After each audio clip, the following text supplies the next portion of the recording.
यानी 208 कंपनियां भाजपा शासित राज्यों से उनकी पुलिस आई है। नमस्कार, पॉलिटिक्स में आप सबों का स्वागत है।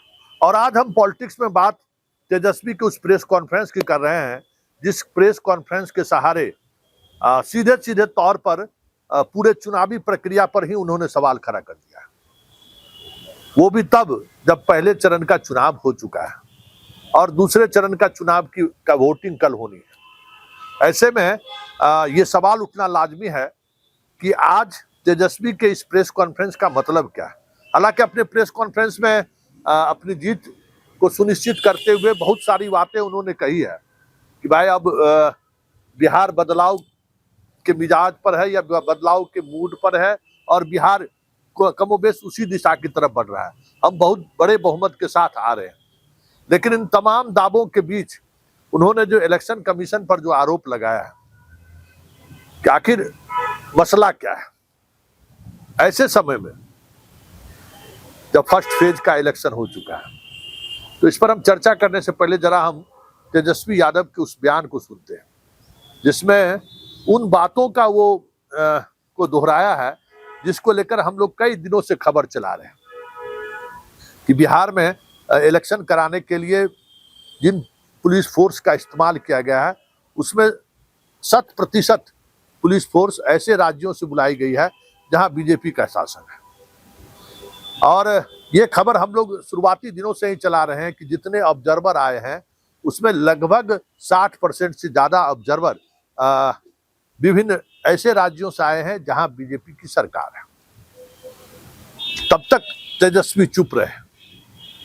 तेजस्वी की तरफ से या तेजस्वी के किसी प्रवक्ता की तरफ से इन सवालों को लेकर मीडिया के सामने इससे पहले कभी सवाल करते दिखे नहीं। आखिर इसका मतलब क्या है, पहले जरा तेजस्वी किस बयान को। एक तो आंकड़ा हम आप लोगों के सामने रखना चाहते हैं। ये आंकड़ा भाजपा या एनडीए शासित इन राज्यों से आए हैं जवान।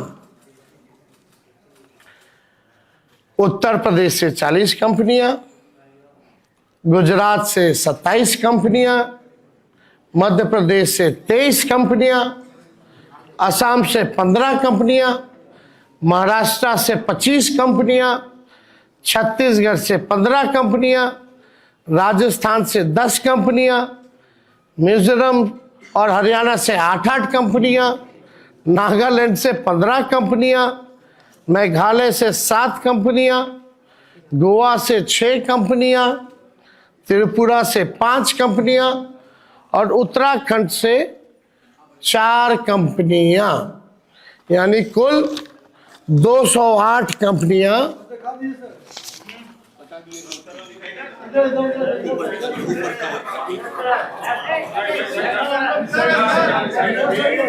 अल्लाह।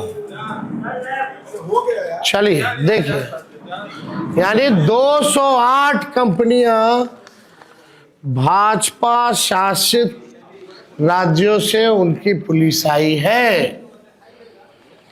पहले बिहार विधानसभा चुनाव 2025 में सुरक्षा और निगरानी की व्यवस्था के लिए ये गंभीर सवाल जो है खड़ा हुआ है।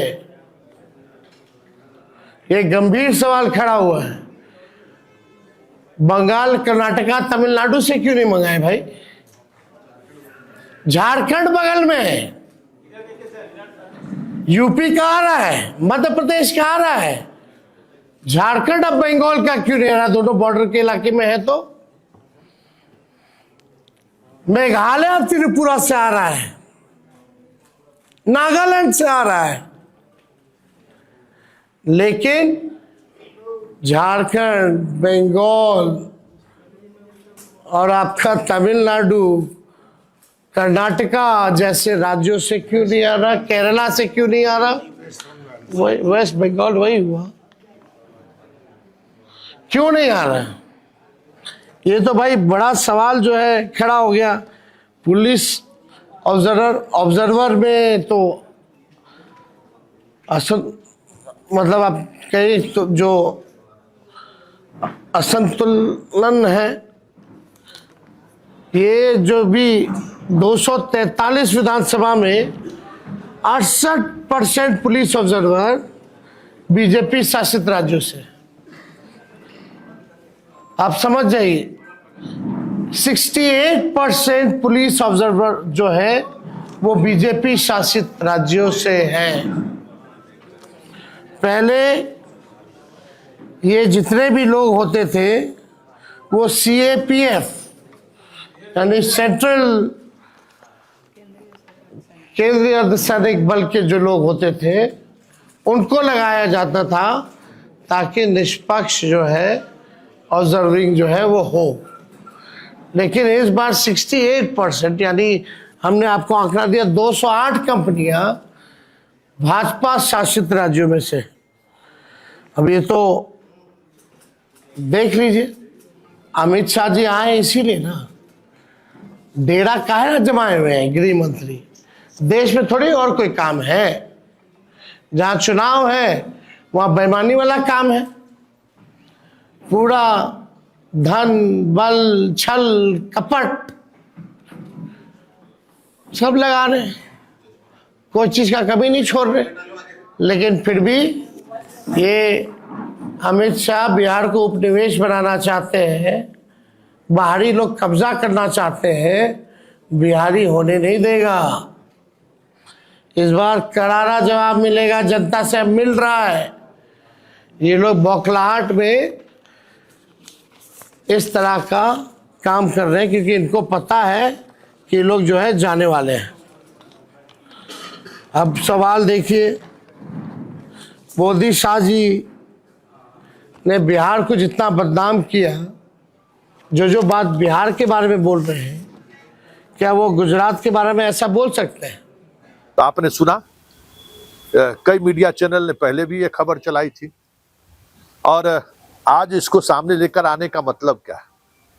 क्या ये माना जाए कि तेजस्वी हार स्वीकार कर लिए हैं, या फिर ये माना जाए कि तेजस्वी चुनाव आयोग पर दबाव बनाना चाहते हैं कि आप कुछ भी इधर उधर किए तो हम आपके खिलाफ शुरुआती दौर से ही हम पब्लिक डोमेन में वो बातें रखते रहे हैं जिससे कहीं न कहीं आपके निष्पक्ष और शांतिपूर्ण चुनाव कराने के दावे पर सवाल खड़े हो रहे हैं।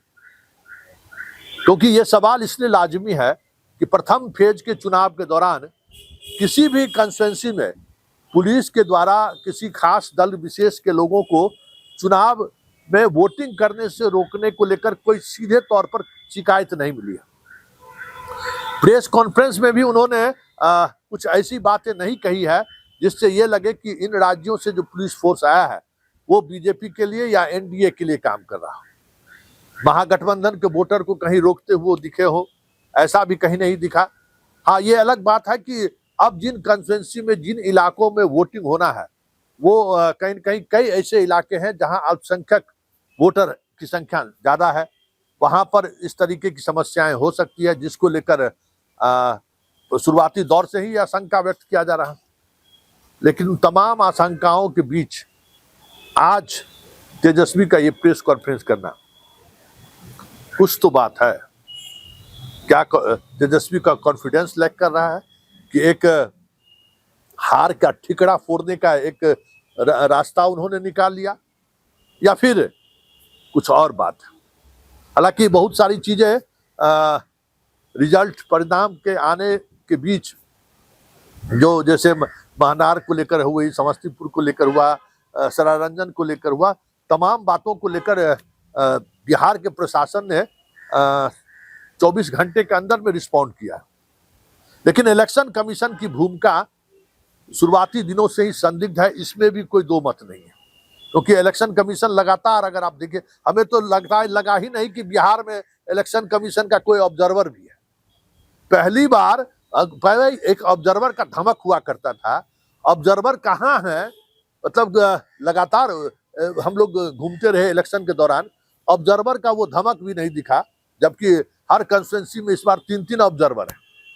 वो ऑब्जर्वर किसके लिए काम कर रहे हैं, कहाँ हैं वो, मतलब डीएम एसपी जिस तरीके से, भाई आप मोकामा की बात करिए, हमें लग रहा था कि मोकामा में ऑब्जर्वर के साथ साथ पारा मिलिट्री फोर्स का वो डिप्लॉयमेंट उस तरीके से दिखेगा, जिस तरीके का फोर्स का इस्तेमाल किया गया उससे बेहतर तो बिहार पुलिस दिखाई दे रही है। और एक और बात कि कहा गया कि बिहार पुलिस को कहीं भी डिप्लॉयमेंट नहीं होगा, लेकिन जबकि सच तो यही है कि हर बूथ पर हम लोगों को बिहार पुलिस दिखाई दिया। ऐसे में तेजस्वी का ये सवाल क्या हार का बहाना ढूंढने की कोशिश तो नहीं है, एक बड़ा सवाल है, क्योंकि आज सवालों के सहारे क्या संदेश देना चाहते हैं वो। प्रथम फेज से पहले से ये सारे तथ्य सामने थे, फिर आज सवाल क्यों?